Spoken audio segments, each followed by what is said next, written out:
Vamos a conversar con el maestro Lorenzo Escalante Pérez. Él es docente y escritor de contenidos educativos. Hoy está en vivo, maestro. ¿Cómo te va? Bienvenido. Bien, bien, José Luis, muchísimas gracias. Ya de regreso después de varios meses de estarnos Años. comunicando vía telefónica, ¿no? De años de ausencia física aquí en el micrófono, pues. Pero ya Presencia telefónica. ya por aquí y súper agradecido por el espacio Al que nos contrario, la proporcionas. educación es sin duda, después de la salud, el tema más importante. Y en un país como el nuestro es vital para todo. Creo que la población debe estar consciente de pues toda la evidencia, diríamos, en el arte de la docencia que tenemos enfrente de nosotros, ¿no? O sea, las expresiones de una falta de educación lo vemos desde lo muy simple, que se nos puede, a los yucatecos nos puede causar hasta gracia, ¿no? Cuando el Ayuntamiento de Mérida inicia su programa para usar más la bicicleta y que las bicicletas aparecen en los domicilios de los ciudadanos como nosotros, ¿no? Ahí estamos mostrando nuestra educación y nuestra cultura del no respeto al bien ajeno, a lo que sabes que no es tuya. Por supuesto. No puedes asumir que alguien te la regaló, Y ni sabes mucho que menos. no está en la línea de lo correcto, pero ahí va la evidencia de la falta de una educación Y hay una integral. confusión, maestro, en el tema de los valores, porque hay gente que lo asume picardía cuando es robo. Sí. Cuando es un robo. Lo vemos en todo. Te digo, tú vas a un restaurante y de repente ves que un bebé, diríamos, de 2 añitos, de 3 añitos, cuando la mamá o el papá quieren retirar la niñera digital que ellos mismos han impuesto, la mano de la criatura golpeando y diciéndole no al adulto, ahí estamos viendo otros signos. Son cosas que estoy comentando bastante sencillas, pero también muy graves, porque a la larga esto sabemos que va a derivar en un ciudadano, en una persona que no va a respetar reglas, que no va a respetar ciudadanos, que no va a respetar compañeros de escuela. Y también vemos signos muy graves. Leía yo unas declaraciones de un grupo allá en el estado de Chiapas y al borde de una guerra civil. O sea, ¿cuándo se había escuchado algo tan delicado, tan grave? A lo mejor nosotros los yucatecos decimos están exagerando porque gracias a Dios, aunque los signos de violencia en el estado se han incrementado, pero estamos todavía como en un paraíso, como en un nicho, como en un microclima de seguridad en medio de este país tan complejo. Pero ahí están los signos de que la educación no está funcionando. No está al centro de todo. No está, y esto que dice la autoridad de que la educación y la escuela al centro y de que el alumno es un es derecho. el más importante, esto es puro bla bla bla, no hay acción. Hoy los programas de estudio de primaria, de secundaria, de bachillerato empiezan a fluir, pero te das cuenta que es una reiteración de los documentos que ya teníamos antes.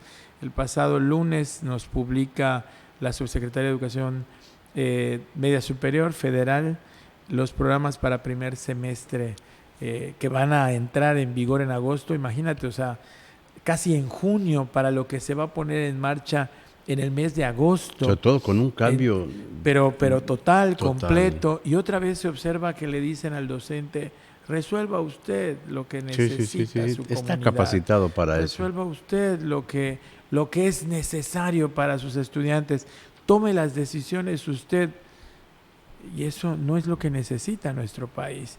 Cuando te das cuenta que los libros de primaria, de los que se habla tanto, están fusionando el español y la matemática para abrirle espacio a otras cosas que no corresponden. Por ejemplo, que no corresponden.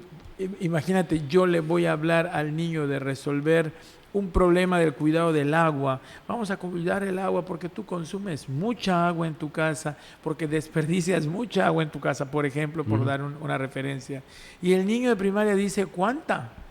Pues tanto como tantos litros, pero si yo no llevo matemática y no tengo noción de los números y no tengo noción de una recta numérica, una regla de cálculo, ¿cómo lo puedo visualizar? ¿Cuánto es mucho en Sonora? ¿Cuánto es mucho en Yucatán? ¿Cuánto es mucho en Yucatán? Y cuánto, o sea, se le dice, tú vas a resolver problemas. ¿Qué problema quieres resolver? El problema de Por ejemplo, en bachillerato, el problema de mi profesión futura. ¿Qué quieres ser en unos años? Quiero ser piloto de avión. Vuela el avión, vuela el avión. ¿Cómo lo vuelo? ¿Cómo es que un avión vuela? Ujú. Tú visualízate. Empezando por la lógica, ¿no? Con la lógica, comenzando con la historia de la aviación, con elementos y aspectos fundamentales de seguridad, del comercio. Tú imagina que estás planeando ya. Imagínate, sé curioso. Así no es el aprendizaje. Y menos, insisto, José Luis, en un país como el nuestro. Hay una película que se acaba de estrenar en Netflix, que El último vagón, ¿verdad? Y este director, Ernesto Contreras, hace un homenaje a su abuela y a su madre a partir de la cinta de la película. Ellas eran maestras de primaria. De primaria. Y en las entrevistas que ha dado y en las reseñas que se leen, él dice, yo recuerdo mucho el estilo de mi abuela, el estilo de mi madre, con sus alumnos comprometidos al 100, no solamente dentro, sino fuera del aula. Sí, un liderazgo comunitario. Totalmente. Sí. ¿Y cuánta falta hace en el medio rural? Volvemos al caso de Chiapas, volvemos a las comunidades de Yucatán, de Guerrero, de Sonora, que están plagadas de problemas. ¿Cuántas veces no escuchamos que los mismos padres en esas comunidades rurales dicen, ¿para qué ir a la escuela? Uh-huh. ¿Para qué perder el tiempo en la escuela? Esos mensajes en contra de la necesidad de avanzar son muy comunes en las comunidades rurales. Y ahí es donde hace más falta educación de calidad, instituciones de calidad, bien llevadas. Existen muchos maestros, José Luis, afortunadamente comprometidos. De otro modo, lo poco que hay rescatable en educación en México se hubiese perdido hace años, porque a la autoridad no le interesa la educación del país. ¿Cómo es posible que a meses de empezar un ciclo con un elemento nuevo, cuando ya deberíamos de tener toda la normatividad con lista, libros nuevos, cuestionados además, muy cuestionados? No los tenemos. Y es como si tuvieran miedo de que la sociedad empiece diga, a leerlos con anticipación. Claro, no, vamos a guardar. Y es increíble que estas cosas pasen, este nivel de secrecía. Es la educación de nuestros niños la que está en juego, de nuestros jóvenes, de lo que va a ser el futuro del país.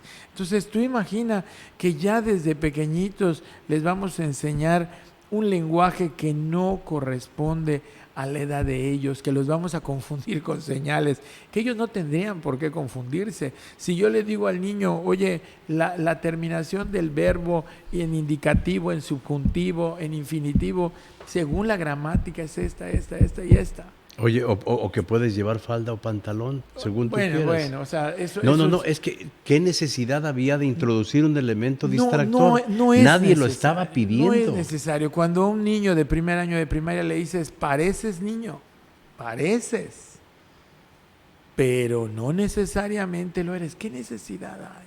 ¿Por qué no dejamos que la naturaleza propia de la persona en consecuencia, claro, y lo que decida el niño? Pero no, en el transcurso de... Hay una prisa ideológica por colocar elementos que si bien son importantes, porque el respeto, sí, porque pero no estaban en la agenda. En el momento, no debería de estar ahí, no debería estar ocupando un lugar, vuelvo al principio, que deberían de estar ocupando elementos que son fundamentales para el desarrollo tuyo, mío y de todos los demás. O sea, como decías hace un rato, estamos perdiendo la brújula y el sentido. Estamos dándole pasos a muchas ocurrencias. Con tristeza veo que hay teóricos reconocidos, ¿verdad?, que se han sumado a esto, que han hecho equipo con la autoridad, pero que al final se está viendo lo que buscaban, ¿no? Cuando tú les dices a los maestros 9 meses, vamos hombro con hombro, sigan adelante. Y no repruebes a nadie. Y hoy les dices... Y todo lo bueno y todo lo valioso lo voy a poner en un libro que te voy a vender. Entonces dices, bueno, no era tan samaritano esto, no era tan solidario.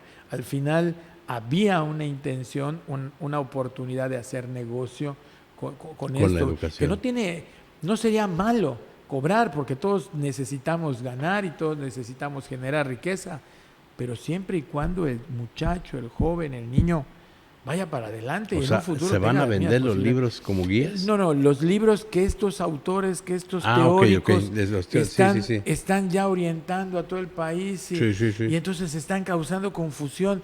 Oye, la normatividad dice esto, a mí me funciona esto, pero fulano de tal vino y dio una conferencia y esto es lo que debo hacer. Y además es un influencer Y no para va por acabarla de ahí, y no fregar. va por ahí. Creo que Entonces, José Luis, ¿recomiendas el yo último? recomiendo mucho la película, mucho la cinta, que la puedan ver, esos paseos que nos hace el director, estos elementos de cómo desde el cariño y el encuentro con un perrito, con una primera mascota, la figura del inspector de la Secretaría de Educación Pública recorriendo las Muy escuelas para vasconcelista. cerrarlas, ¿no?